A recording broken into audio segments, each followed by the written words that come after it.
દીપડો સામે આવે તો પટ્ટા નથી પાડવાના. દીપડો સામે આવે, કોઈ પણ વન્યજીવ સામે આવે તો પહેલા તો પીઠ નથી બતાવવાની.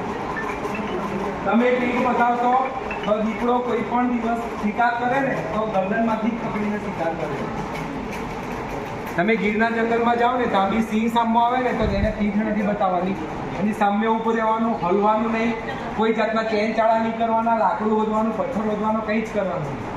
ને જો એ તમારા પર હુમલો કરવા જાય તો તમારી પાસે એક જ રસ્તો છે. દીપડો કે સામેવાળા જાનવરથી મોટું બતાવવા માટે તમારે અંગ્રેજીમાં વાય બતાવવાનો ને તમારા ફેફસામાં જેટલી ભરાય એટલી હવા ભરીને જોરમાં બૂમ પાડવાની.